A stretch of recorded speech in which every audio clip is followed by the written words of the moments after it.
Hi friends, welcome back to my channel. আজি মই আপোনালোকৰ মাজলৈ আকৌ নতুন এটা ভিডিঅ' লৈ আহিছো। কেনেদৰে আমি চাদৰত মণি লগাই দহি বাটিব পাৰো আজি মই দেখুৱাম। দহি বাটা ভিডিঅ' আৰু দুটামান মই দেখুৱাইছিলো আগৰ ভিডিঅ'ত, আৰু আপোনালোকে যদি চোৱা নাই চাই ল'ব পাৰে। আৰু আজিটো হ'ল মণি লগাই কেনেদৰে আমি দহি বাটিব পাৰো। দেখিবলৈ পাৰিছে এই চাদৰখনত কিমান পাতল পাতলকৈ দহি কিটা বাটা আছে। মই এই দহি কিটা কাটি আকৌ ভালদৰে দহি লগাই লম। মুঠা সূতাৰে দহি গুঠিবলৈ ভাল হয়, আৰু মই মুঠা সূতাৰে বেছিভাগ দহি গুঠো। আৰু এনেদৰে মই মুঠা সূতাবোৰ কাটি লৈ এটা সাইডৰ ফালে কাটি লৈ কাপোৰৰ ৰছীৰে বান্ধি থৈছো। এনেদৰে বান্ধি ললে সূতাটো উলিয়াবলৈ সুবিধা হয়। গুলি সূতাতকৈ যেহেতু মুঠা সূতাটো বেছিকৈ আহে, সেইবাবে আমি মুঠা সূতাটোৱে ল'ব লাগে। আৰু মুঠা সূতাটো ফুলি থাকে, আৰু সূতাটো এনেদৰে উলিয়াবলৈ সুবিধা হয়। সাইডৰ ফালে কাটি ললে দহি বাটিবলৈ সূতাটো এৰাই ল'বলৈ পাৰি ভালদৰে। দেখিব পাৰিছে মোৰ মুঠা সূতাৰ কালাৰটো চাদৰখনৰ কালাৰৰ লগত মেচিং কৰা নাই। চাদৰটো যেটো ব্লেক আৰু গোল্ডেন কালাৰ আছে, আৰু সূতাটোৰ কালাৰটো মিলা নাই, সেইবাবে মই মুঠা সূতা ব্যৱহাৰ নকৰো। মুঠা সূতাৰ হলনি মই মোৰ ওচৰত গুলি সূতা আছে, গুলি সূতাৰ ব্যৱহাৰ কৰিম এতিয়া দহি গুঠিবলৈ। দেখিব পাৰিছে চাদৰখনৰ লগত এই গোল্ডেন কালাৰটো মেচিং কৰা নাই, সেইবাবে মই এই গুলি সূতাটোৰ ব্যৱহাৰ কৰিম। গুলি সূতাটো হ'ল ডলি সূতা, ৰেয়ন থ্ৰেড লিখা আছে, আৰু ইয়াৰ প্ৰাইচটো হ'ল 32। আৰু মই এই সূতাখিনি আগতে ব্যৱহাৰ কৰা, সেইবাবে আৰু আধা আধা থাকি গৈছে। দেখিবলৈ পাৰিছে এইখিনি গুলিত আধা আধা সূতা আছে। আৰু এই কালাৰটো দেখিব পাৰিছে চাদৰখনৰ কালাৰৰ লগত অলপ মেচিং কৰিছে, সেয়েহে মই গুলি সূতাটোৰে ব্যৱহাৰ কৰিম। ৰেয়ন থ্ৰেড এই গুলি সূতাটো দহি বাটা সূতাই হয়, আপোনালোকেও এই সূতাটোৰ ইউজ কৰিব পাৰিব। আৰু দহি বাটিবলৈ প্ৰয়োজন হ'ব বেজি গুলিৰ। আৰু দেখিব পাৰিছে মই বেজি এটা লৈ লৈছো আৰু সূতাৰ গুলি এটা লৈ লৈছো। এইটো কাপোৰ চিলোৱা সূতাৰ গুলি, পলিষ্টাৰ সূতা। আৰু দেখিব পাৰিছে যিহেতু মোৰ দহি সূতাটোৰ লগত কালাৰটো মেচিং কৰিছে, সেইবাবে মই এইটো কালাৰৰে সূতা লৈ লৈছো দহি বাটিবলৈ।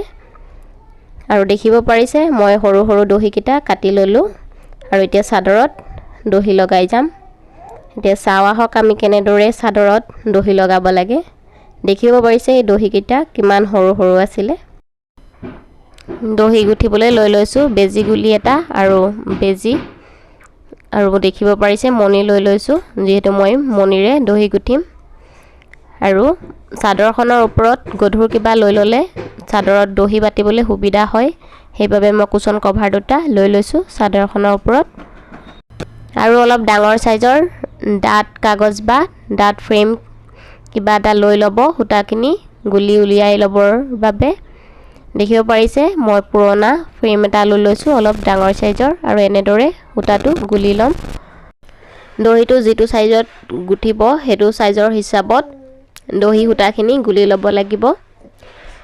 দহিখিনি ডাঠকৈ লগাব পাৰি বা পাতলকৈ লগাব পাৰি, যিটো হিচাপত দহিটো গুঠিব বিচাৰে সেইটো হিচাপতে সূতাখিনি গুলি ল'লে হৈছে। দহি লগোৱাৰো কেইবাটাও ধৰণ আৰু প্ৰকাৰ থাকে। বহুতে দহিটো সৰুকৈ ডাঠকৈ লগায়, আৰু বহুতে দহিটো দীঘলকৈ অলপ ডাঠকৈ লগায়। আৰু বহু ধৰণৰ দহি লগোৱা ষ্টাইল থাকে, যেনে মণি লগোৱা ষ্টাইল থাকে।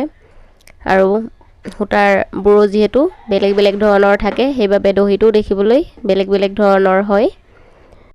আৰু যিসকল ভিউৱাৰে এতিয়ালৈকে মোৰ চেনেলটো ছাবস্ক্ৰাইব কৰা নাই, সেইসকলে মোৰ চেনেলটো ছাবস্ক্ৰাইব কৰি ল'ব, যাতে মোৰ চেনেলৰ ভিডিঅ'সমূহ আপোনালোকে সদায় পাই থাকে।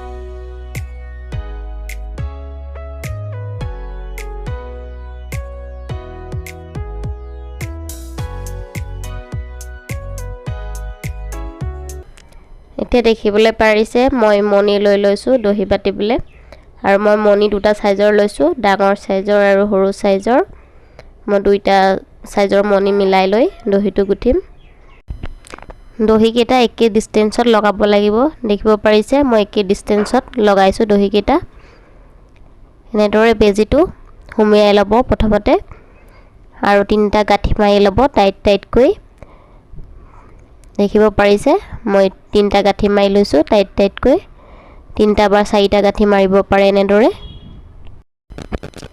দেখিবলৈ পাৰিছে চাদৰখনত মই দুটা সৰু মণি দুটা ডাঙৰ মণি এনেদৰে মিলাই দহিটো লগাই গৈছো আৰু দুটা সৰু মণিৰ পাছত এতিয়া আকৌ দুটা ডাঙৰ মণি লম দেখিব পাৰিছে মই ডাঙৰ মণিটো হুমিয়াই লৈ এই সৰু সূতাডালৰ লগত একেলগে মিলাই এনেদৰে মণিটো হুমাই ল'ব লাগিব আৰু এতিয়া সূতা দুডাল দুইফালে মেলি থৈ দহি গুঠা সূতাখিনি মাজত ভালদৰে দি ল'ব লাগিব যাতে সূতাখিনি খেলি মেলি নহয় আৰু দহিটো যিমান দীঘলকৈ গুঠিব সিমান দীঘলকৈ মিলাই থৈ লৈ সূতাটো সাইডৰ সূতা দুডালেৰে টাইটকৈ গাঁঠি লগাব লাগিব দুটা তিনটা মান মই তিনটা গাঁঠি লগাই লৈছো সূতাখিনিৰ মাজত গাঁঠি লগোৱাৰ পাছত সূতাখিনিৰ তলফালে এনেদৰে বেজিটো দি ল'ব আৰু এনেদৰে সূতাটো ঘূৰাই লৈ এনেকৈ সূতাখিনি ওচৰলৈকে মিহি সূতাডাল আনি এনেদৰে দুটা তিনটা গাঁঠি দি ল'ব লাগিব আৰু এনেদৰে গাঁঠি দিলে দহিটো বন্ধা টাইট হয় আৰু দহি সূতাটো কেতিয়াও খুল খাই নাযায় একে ধৰণে আকৌ এটা গাঁঠি দি লৈছো এনেদৰে বেজি সূতাৰডাল দহি সূতাখিনি ওচৰলৈকে আনি লৈ দুই তিনটা গাঁঠি লগাই ল'ব আৰু এনেদৰে ভালদৰে টানি টাইট কৰি ল'ব আৰু মাজৰ গাঁঠিটোৰ ভিতৰৰ ফালে দি এনেদৰে বেজিটো হুমিয়াই ল'ব আৰু বেজিৰ সূতাডাল দহি সূতাখিনিৰ সমান দীঘল কৰি ৰাখি দহিটো কাটি ল'ব লাগিব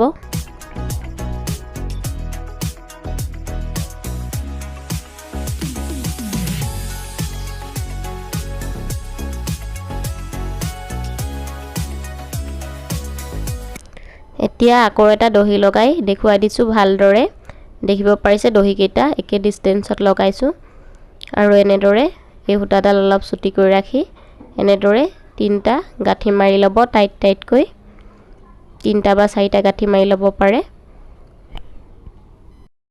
এতিয়া মণি এটা লৈ বেজিটোৰ ভিতৰেদি হুমাই ল'ব লাগিব আৰু এই ছুটি সূতাডালো মণিটোৰ ভিতৰেদি হুমাই দিব লাগিব আৰু মই লগোৱা ধৰণে মণিটো লগালে অতি সহজতে অতি সোনকালে দহিটো গুঠিব পাৰিব আৰু দহিটো বন্ধাও টাইট হ'ব আৰু ভাল হ'ব মই আপোনালোকক অতি সহজ পদ্ধতিৰে দহি গুঠা শিকাইছো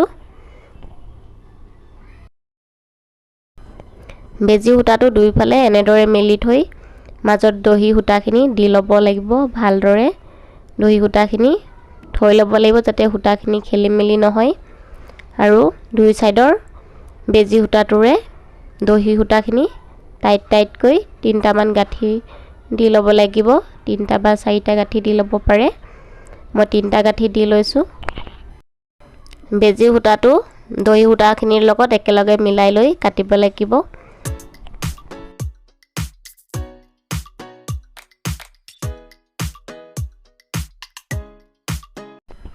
এতিয়া বেজিটো দহি সূতাখিনি তলৰ ফালে দি এনেদৰে দি ল'ব লাগিব আৰু সূতাটো এনেদৰে পকাই লৈ এবাৰ গাঁঠিটো লগাই ল'ব লাগিব আকৌ এনেদৰে দি লৈ সূতাটো এনেদৰে পকাই ল'ব লাগিব আৰু দহি সূতাখিনিৰ ওচৰলৈকে সূতাটো টানি আনি এনেদৰে মাজেদি তিনটা মান গাঁঠি লগাই ল'ব লাগিব তিনটা চাৰিটা গাঁঠি দি ল'ব পাৰে মই তিনটা গাঁঠি দি লৈছো এনেদৰে তিনিবাৰ পকাই লৈ গাঁঠিটো টাইটকৈ লগাই লৈছো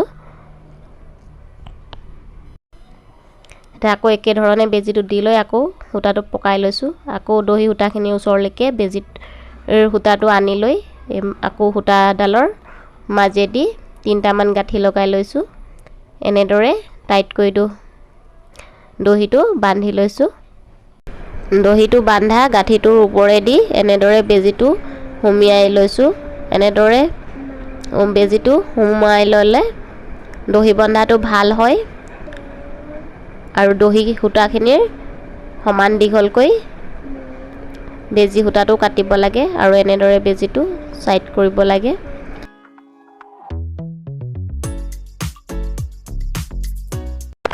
দেখিবলৈ পাৰিছে চাদৰৰ দুইটা সাইডতে দহি লগাই হৈ গ'ল আৰু দেখিব পাৰিছে দুটা ডাঙৰ মণি, দুটা সৰু মণি, আকৌ দুটা ডাঙৰ মণি, আকৌ দুটা সৰু মণি।